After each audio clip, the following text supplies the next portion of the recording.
When we talked about law of signs cannot always be used for a non-right triangle.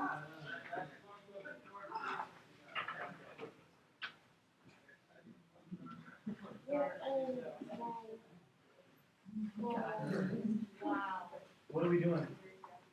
What are we saying? What's that?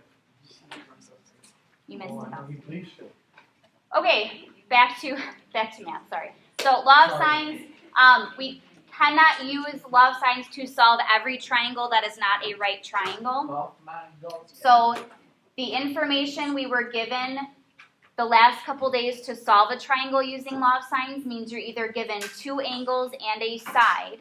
So that could be the angle side angle case for a triangle or the angle side case for a triangle. Can we do some geometry? Looking for a woman.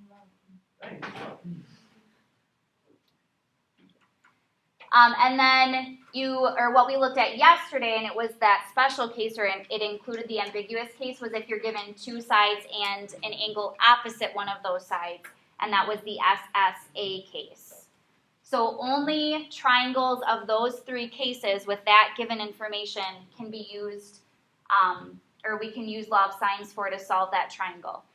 Law of cosines then can be used if you know the measures of two sides and the included angle, so that would be the side angle side case. And then you can also use law of cosines if you have the measures of all three sides, but you don't know any of the angles, so that would be the side case.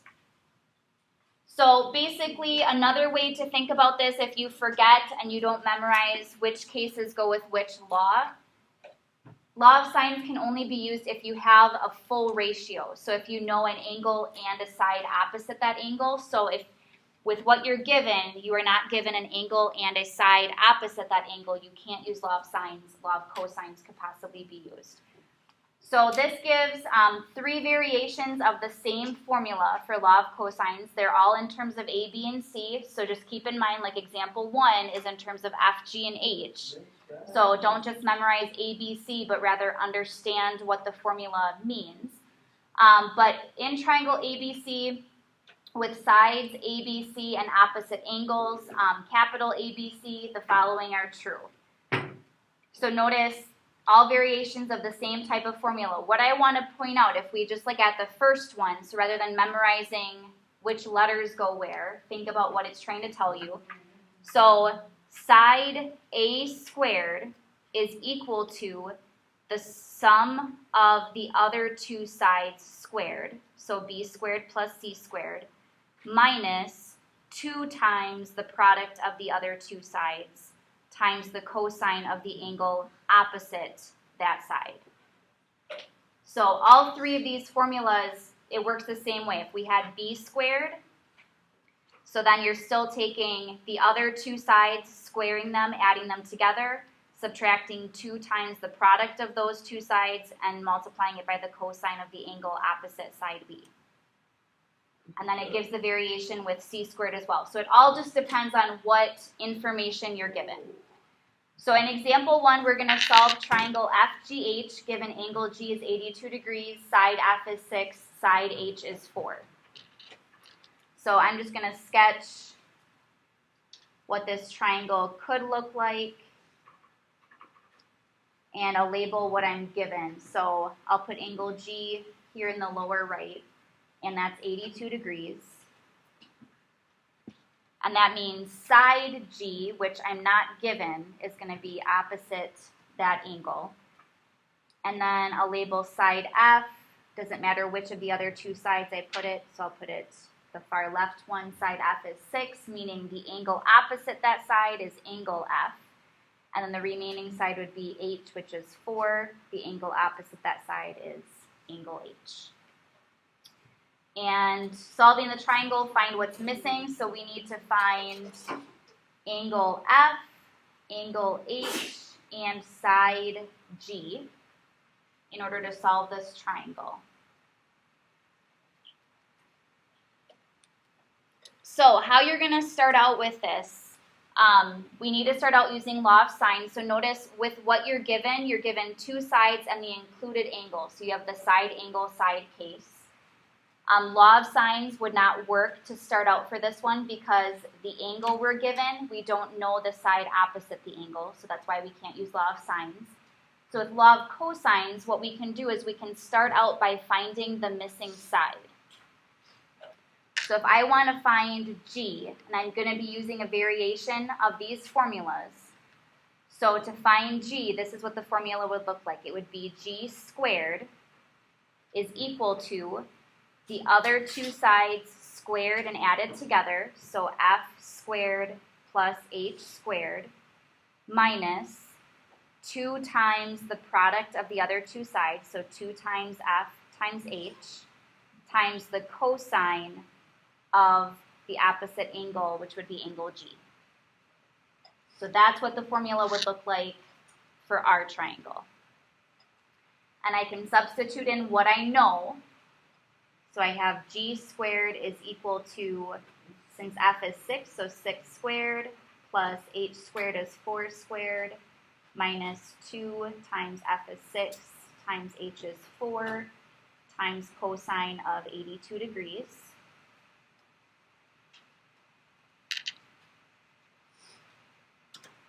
And this is now up to you, as well as what calculator you have and how it works when typing things in, how you want to type this in.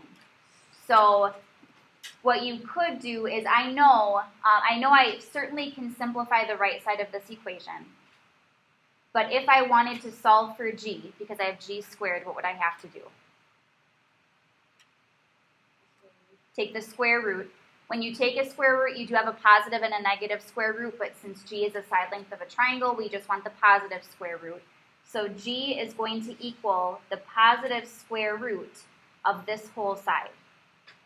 So I'll simplify this a little bit. I know 6 squared is 36, plus 4 squared is 16, minus, I could multiply just to simplify it a little bit, 2 times 6 times 4 would be 48. And then cosine of 82 degrees. But then I can type this in exactly how it looks, and that way I'm not rounding my answer until the very end. So typing it in, I would type in square root of, and notice it brings up that parentheses, so I just need to make sure everything I'm entering in would be inside of that parentheses. So 36 plus 16 minus 48 times cosine of 82, and then enter, meaning side G rounded to the nearest tenth is about 6.7.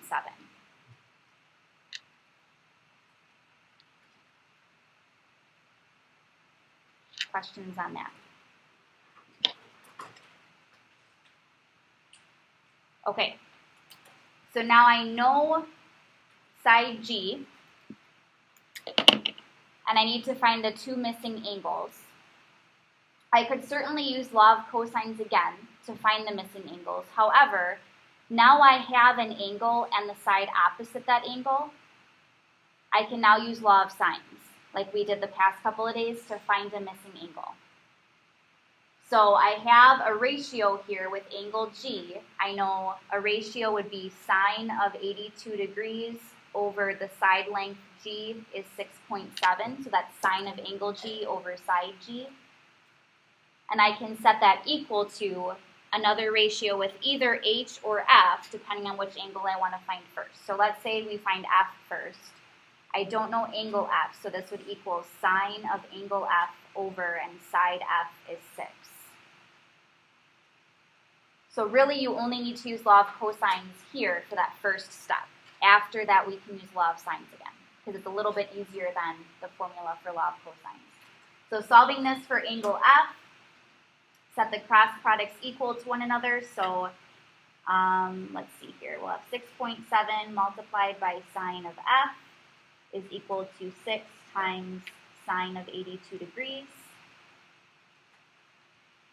Solving for F, we would need to divide each side by 6.7. So sine of F is equal to 6 times sine of 82 degrees divided by 6.7. And then again, when we're finding an angle, how do we cancel out sine here to find an angle? Yes. So F is going to be inverse sine of 6 times sine of 82 degrees, all divided by 6.7.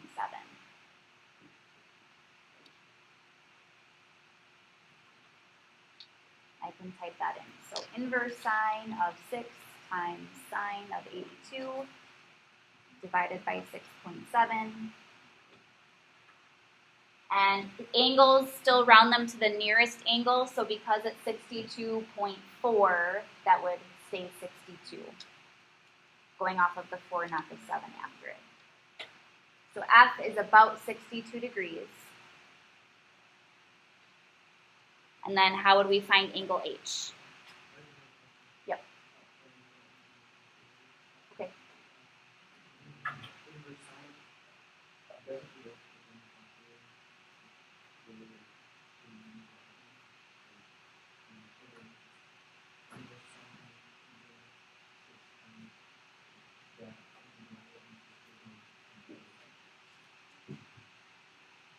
Typing in this exact thing gives you an error? Okay, then I'd have to look at it. Typically, if you type in inverse sine with something else and it gives you an error, that means there isn't an angle that's possible. But if you're typing in this exact thing and it's giving you an error, I could look at how you're typing it in to see why you're getting an error. But then, going back to this angle, we have angle F. How would we find angle H?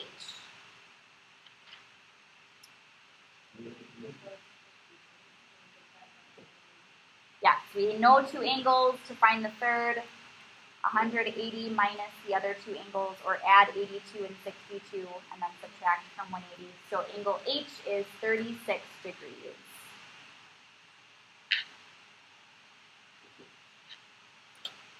So you will see when using law of cosines, typically law of cosines only needs to be used in the first step, so to find your first piece of information. And then once you have that, then you will have enough to use law of sines if you wanted to switch to law of sines to find the rest. Questions though on example 1?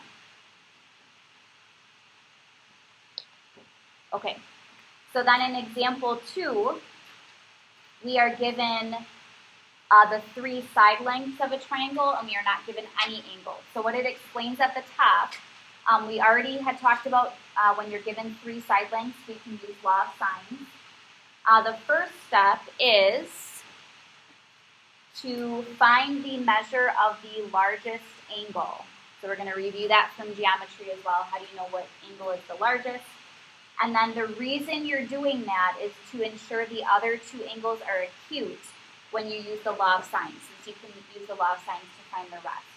So the ambiguous case we worked with yesterday where there were 2 possible triangles, if you first use law of cosines to find the largest angle, you rule out the possibility of having 2 possible answers. So then you automatically know when you're using law of sines that you're only going to have 1 triangle. So that's why you're looking for the largest one first.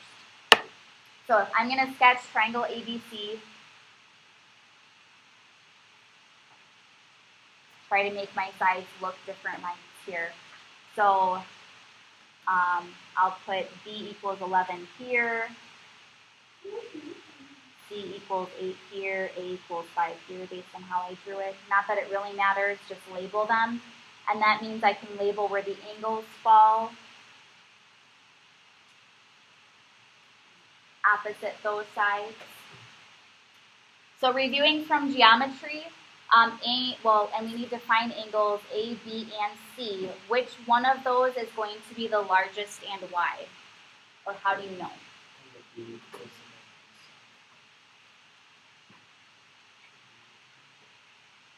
Angle B will be the largest because the side opposite angle B is the longest side. So we need to find angle B first. So now this is in terms of ABC, so you could look back at those formulas for law of cosines since they're written in terms of ABC. But the formula that involves angle B is the one that starts out with the side opposite angle B, that side squared. So the formula we're going to be using is side B squared is equal to the other two sides squared and added together, so A squared plus C squared minus 2 times the product of the other two sides, so 2 times A times C times cosine of angle B. And angle B is what we don't know. So I will substitute in what I do know.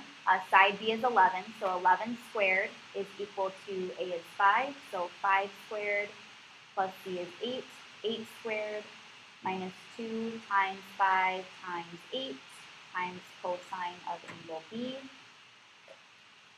And we have to solve this for angle B. So you can simplify this a little bit here, which I will. So 11 squared I know is 121. I could add 5 squared and 8 squared. So these together be 89.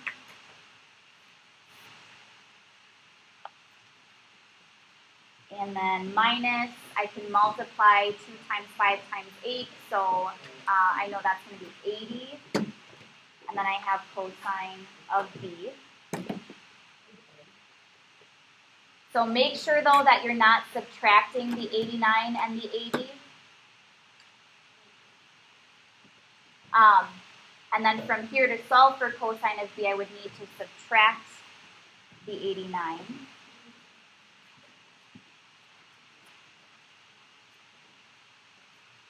So 32 is equal to negative 80 cosine of B.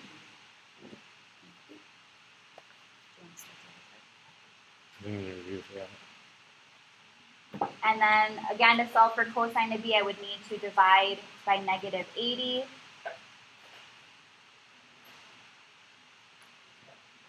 And I'm not going to worry about simplifying this right now. I know that I could. I'm just going to leave it as it is, because I know if this is equal to cosine of B, and I want the angle B, I'll need to use inverse cosine.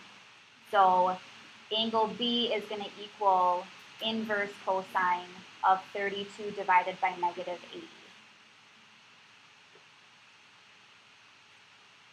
So how much you want to simplify up until this point is really up to you. I guess I simplify it this way just to make it a little bit easier to type in, but ultimately you just need the angle in the end. So inverse cosine of 32 divided by negative 80. Enter. Gives me 113.578, so on, rounding to the nearest degree would be about 114 degrees.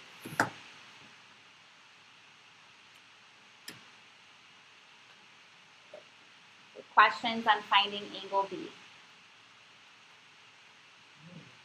And again, the reason you're finding the largest one first is because if angle B is obtuse, finding that one first will then ensure the other two angles you're finding are both acute, and then law of sines could be used to find the first one. So once we have one angle, which I'll fill into my diagram here, I now have an angle and the side opposite that angle, so I now can use law of sines to find the next angle.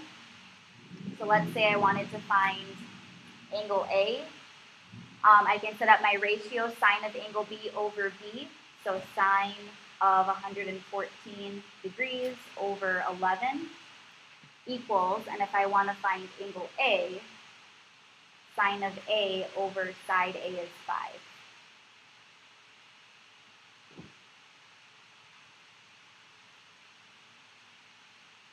And then work through this like we have before. So I'm going to shorten this a little bit in terms of what I write down. I know sine of A is going to equal this cross product 5 times sine of 114 divided by 11.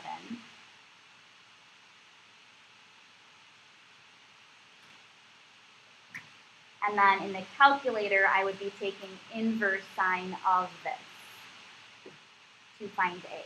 So inverse sine of 5 times sine of 114 divided by 11. And angle A, rounded to the nearest degree, is about 25 degrees.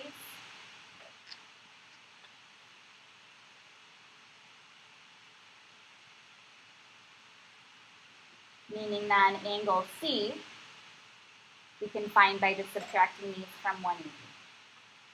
So 180 minus 25 minus 114, angle C is about 41 degrees.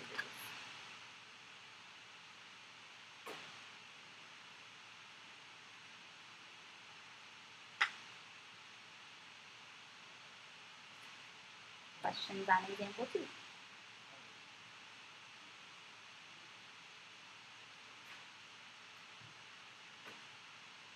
Yeah, for law of cosines, the setting up is the new part, the formula, understanding that, but actually solving for what you need, let's just review it, solving equations.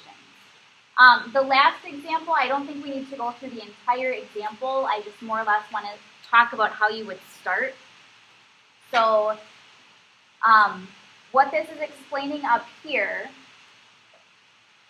is that for any triangle that is an oblique triangle, so that means a triangle that doesn't have any right angles, we can use law of sines and law of cosines to solve those triangles, but you need to know the measures of at least one side and any other two parts. And we've already talked about when we can use law of sines, when we can use law of cosines. So you will have some problems that you have to answer where you have to decide, in my first step, can I start out right away using law of sines, or do I have to use law of cosines for the first step and then I can use law of sines? So in example 3, I just want to go through the setup and then talk about how we would start, because actually working through it will be like the other examples we've done. But Amelia ran 6 miles in one direction. She then turned 79 degrees and ran 7 miles. At the end of the run, how far was Amelia from her starting point? So if I were to draw this out, say this is where she's starting, and she runs 6 miles in one direction. So this would be 6. And then she turns 79 degrees and runs 7 miles. So this angle would be 79, and this side would be 7. And then it says at the end, so she's done here. At the end, how far was she from her starting point? So we're looking for this distance.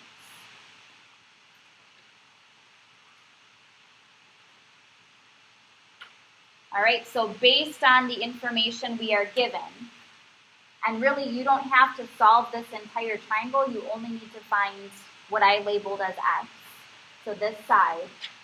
To find that side, would we use law of sines or would we need law of cosines?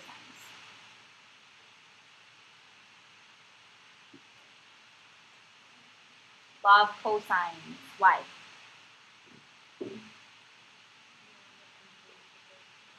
Yeah, we wouldn't have a complete proportion. The angle we have, the side opposite that angle is the side we don't know. If we knew this side and we needed a different one, then we could use law of sines. But for law of sines, you have to have at least one angle and the side opposite that angle. So law of cosines is needed. And you're only looking for x. So actually, I guess I forgot with this example, we only needed x. So I'd rather go through with you how to set it up just so we're clear on that. So with this, to find x, I could say x squared will equal the other two side lengths squared and added together, so 6 squared plus 7 squared, minus 2 times the product of the other two sides, so 2 times 6 times 7, multiplied by cosine of the angle 79 degrees. So when you're using law of cosines to find a side, in my opinion, it is easier than finding an angle, because here we can just take the square root of all of this, and that is our value of x. So Doing this in the calculator, I'm just shortening this a little bit. This comes out to be about 8.3 miles. So it's the square root of everything we wrote above, which is about 8.3. So there are some questions, like I said, where you have to decide, can I use law of sines right away, or do I need law of cosines? And that's part of understanding when to use which one.